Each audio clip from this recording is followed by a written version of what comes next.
အားလုံးမင်္ဂလာပါဒီနေ့ကျွန်တော်ရောက်နေတဲ့နေရာကိုအနည်းငယ်မိတ်ဆက်ပေးခြင်းနဲ့ဒါကတော့အခုကျွန်တော် Missouri ပြည်နယ် Carthage မြို့မှာရှိတဲ့ Vietnam American Catholic တွေရဲ့အမေတော်ပွဲကိုလာနေတာဖြစ်တယ်ဆိုတော့ Vietnam American Catholic တွေကကျွန်တော်တို့ဒီ America ကိုသူတို့ရောက်တဲ့အချိန်ကနေစပြီးဒီနေ့အထိပေါ့နော်တစ်နှစ်တစ်ခါမေတော်ပွဲကျင်းပါတယ်အဲ့ဒီမေတော်ပွဲကို August လရဲ့ပထမအပတ်မှာကျင်းပလဲရှိတယ်ဆိုတော့သူတို့ဒီနှစ်ဆိုရင်ခဏနေအထဲရောက်မှတေချာမှာပေါ့လေနော်အချင်း40နဲ့မဲ့6လား50လားအဲ့လောက်ရှိပြီပေါ့နော်ဒီတိုင်းကျင်းပတာဆိုတော့သူတို့ကတော့ပွဲကျင်းပပုံမတူဘူးဆိုတာကသူတို့တွေအားလုံးလာတယ်မန်တက်ဆိုတာလည်းမရှိဘူးအားလုံးထိုင်ခုံကိုယူရရတယ်ထိုင်ခုံဝယ်ရတယ်မဟုတ်ရင်ဖြတ်ခင်းပြီးထိုင်ပေါ့နော်နောက်အစားတော့လဲသူတို့ရောင်းတယ်အလကားတစ်ခုမှမကျွေးဘူးနောက်ပြီးတော့ကျွန်တော်တို့လူဦးကြီးကတော့ဒီအမေရိကမှာရှိတဲ့ပြည်နယ်သီးသီးကဗီယက်နမ်လူမျိုးတွေနောက်ဗီယက်နမ်မှာရှိတဲ့လူတချို့လဲလာတယ်အထူးသဖြင့်ဖုန်ကြီး sister တွေပေါ့နော်ဆိုတော့သူတို့နှစ်စဉ်နှစ်တိုင်းပွဲလို့ရင်လူဦးကြီးကတော့6000ပတ်ဝန်းကျင်တက်ရောက်တယ်လို့ကျွန်တော်တို့သတင်းတွေမှာတွေ့ရတယ်ဆိုတော့မြန်မာပြည်နဲ့နှိုင်းရှင်တော့မြန်မာပြည်ရဲ့ကျွန်တော်တို့ညောင်လေးပင်မယ်တော့ပွဲပုံစံနဲ့ခက်စင်တော့ဖြစ်တယ်ဆိုတော့ခဏနေကြရင်ကျွန်တော်အထဲကိုပွဲကိုသွားပြီးတော့ကျွန်တော်လိုက်ပြီးတော့လဲလာခြင်းမှာဖြစ်တယ်ဒါသူတို့ဖရားတရားရှိတာကအင်မတန်မှဘယ်လိုပြောမလဲဖရားတရားချင်ရတယ်ဆုတောင်းကြတယ်ပေါ့နော်သူတို့ဝတ်ပြုတ်ကိုယ်ချင်းကလည်းတကယ်ကိုအနှစ်သာရပြည့်တဲ့ဝတ်ပြုတ်ကိုယ်ချင်းသူတို့ပြောလို့ကြတယ်ဒါကြောင့်ခဏနေကြရင်ကျွန်တော်ပွဲခင်းထဲသွားပြီးတော့လိုက်ပြပေးမှာဖြစ်ပါတယ်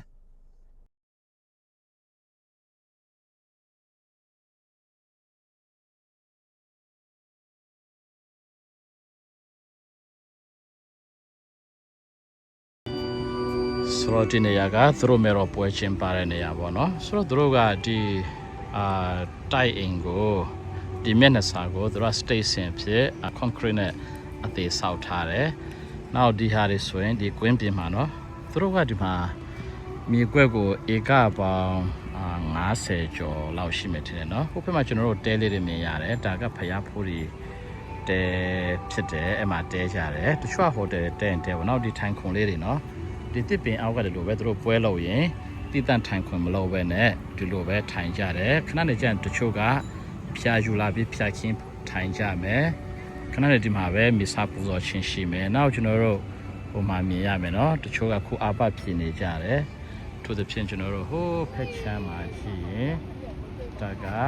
အာပဖြစ်နေတဲ့လူတွေခုမှကျွန်တော်တို့မြင်ရမှာဖြစ်တယ်ဆိုတော့သူတို့ကတကယ်ကိုဝိညာဉ်ဖျားဖူးတကယ်လုံးဝဖျားဖူးပေါ့နော်အိမ်မတန်မှာတာရတယ်သူတို့တွေအားလုံးကဖျားတရားနဲ့ဒီမှာလာနေကြတော့ကျွန်တော်တို့တွေ့ရမှာဖြစ်တယ်ဆိုတော့မစ်စာကတော့ညအဖွင့်မစ်စာပေါ့နော်9နာရီမှစမှာဆိုတော့ကျွန်တော်တခြားနေရာတွေလိုက်လေ့လာကြည့်မယ်ပေါ့နော်ဒါသူတို့ခဏနေကြတယ်မစ်စာပူဇော်မယ့်နေရာပေါ့နော်ဆိုတော့ဒါအတိကမေရောကူကဒီဟာပေါ့နော်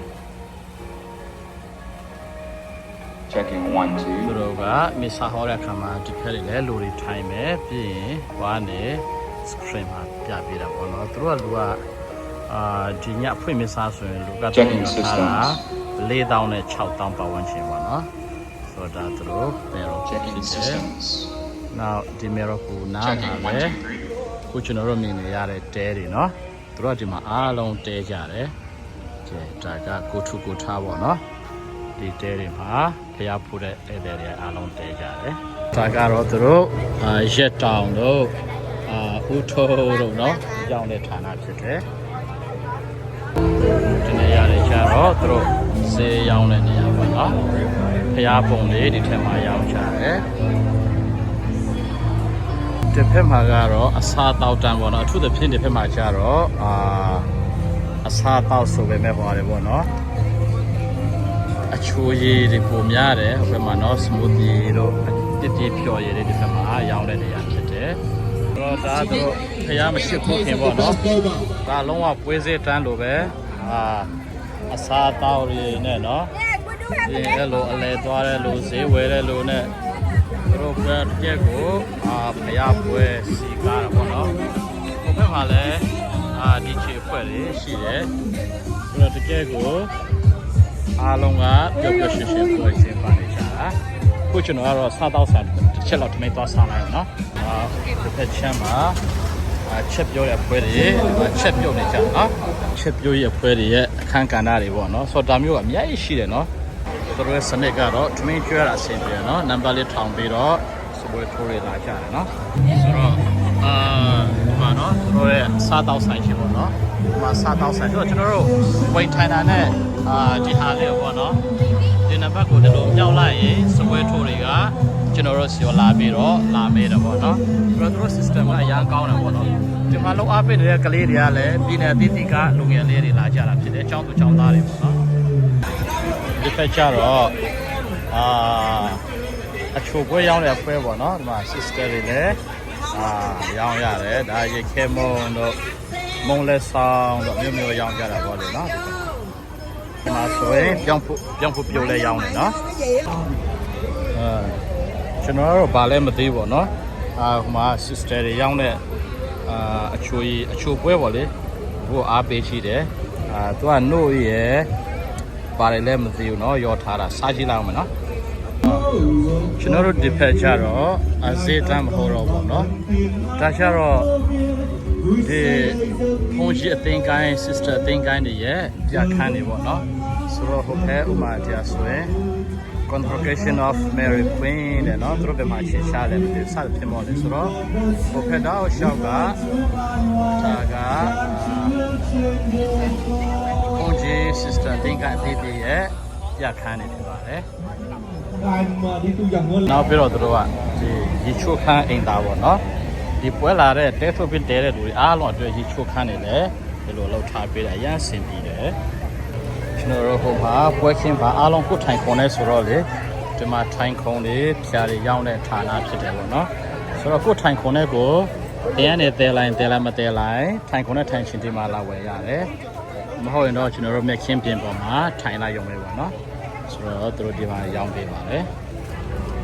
ဒါတွေကတော့ဒီဟာနော်မေရောစင်တိုရသခင်ယေရှုရဲ့စင်တိုရဒါတွေကသူတို့ရောင်းပေးတာရယ်နော်ဒီမှာဆို sold out တယ်နော်ဆိုတော့သူတို့ပွဲပြနဲ့ပြန်တည်သွားကြဖို့ဒီမှာသူတို့ထားကြတယ်ပေါ့လေနော်ဈေးရောင်းတဲ့နေရာမှာတော့ဖျားပုံတွေပဲအများကြီးရောင်းတယ်နောက်သူတို့ဖြင့်ဈေးရောင်းတဲ့နေရာမှာတော့ sister တွေနဲ့ဒီဖျားကြောင့်တီးတရားလာရောင်းတာများတယ်ပေါ့နော်ဖျားပုံတွေအများကြီးရောင်းကြတယ်ဖျားကြောင့်ပေါ့နော်ဒါတချို့ဒီမှာဆူတောင်းကြတယ်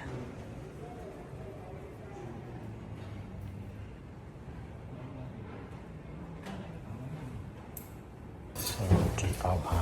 ဘုန်းကြီးအဝတ်လဲခံရဲ့အပဖြည့်တဲ့အခန်းပေါ့နော်ဒီအောက်မှာအပဖြည့်လို့ရတယ်အပဖြည့်ဖို့ဆောင်လိုက်ကြပါတော့ဆိုတော့ကျွန်တော်တို့မိစတရားစခါနေပြီဆိုတော့ကျွန်တော်တို့ရှစ်မှနေရတဲ့ဒီကျောင်းသူကျောင်းသားတွေပေါ့နော်ဒါကခဏနေမိစားဟောရင်လုံခြုံရေးတာဝန်ယူမယ်လူတွေကိုထိန်းပေးမယ်လူငယ်လေးတွေဖြစ်တယ်ဘုန်းကြီးတွေလမ်းလျှောက်မဲ့နေရာတွေကိုရောမြတ်ပေးမဲ့နေရာတွေနောက်ပြီးတော့ကိုရောမြတ်လှည့်လေတဲ့အခါမှာလိုက်ပြီးတော့ကာပေးမယ်လူငယ်လေးတွေသူတို့အစင်တင်ဆောင်နေပြီဆိုတော့မိစားလည်းနေလာပြီဆိုတော့လူတွေကတဖြည်းဖြည်းနဲ့ဒီမှာစုလာကြတယ်ပေါ့နော်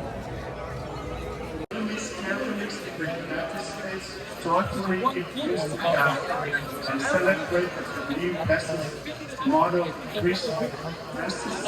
Baptist The theme for this year's meeting is Mary Mother of Mercy. Tonight, we celebrate the opening of the Mass in honor of the Most Holy Body and Blood of Christ. The Holy Mercy and Hope following the message of Jesus, take the to the along with other worship and benediction.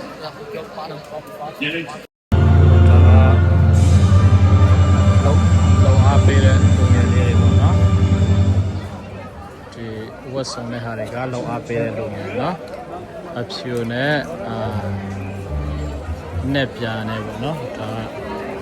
နားနေသူတို့လေးတွေအားလုံးတာဝန်ယူမယ်လုံခြုံရေးစသဖြင့်ကိုရမြတ်ပေးတဲ့လမ်းကြောင်းနောက်ပြီးတော့ဒီလူတွေပါပဲ ထမင်းစားတဲ့နေရာမှာလည်းတချို့ကစပွဲထိုးလောက်ကြတယ်စသဖြင့်ပေါ့နော်ဒီကလေးတွေကတော်တော်ကြီးကိုလောက်အားပေးလို့ကျွန်တော်တွေ့ရတယ်နောက်ခဏနေကြဟိုဘက်ဆင်အောက်မှာတော့ဖုံးကြီးတွေမစားဟောထိုင်မဲ့နေရပါတော့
để nhận ra mình không cô đơn những khó khăn của cuộc sống.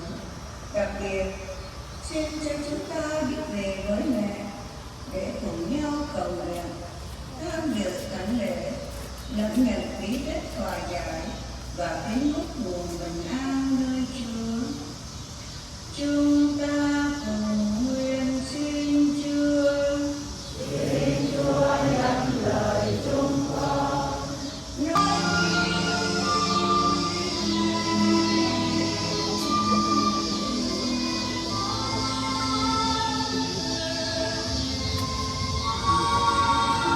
Last night, để đi đến ngày hôm nay các em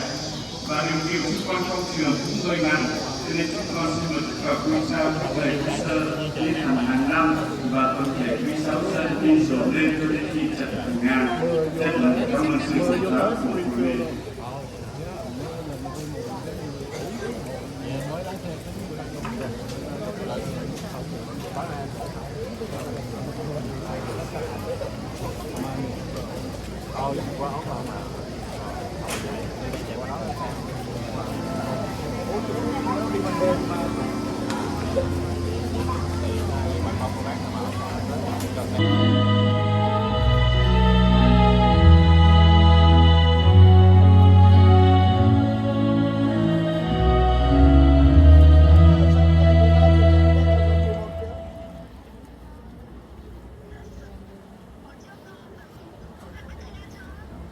ba gọi theo thứ bảy đi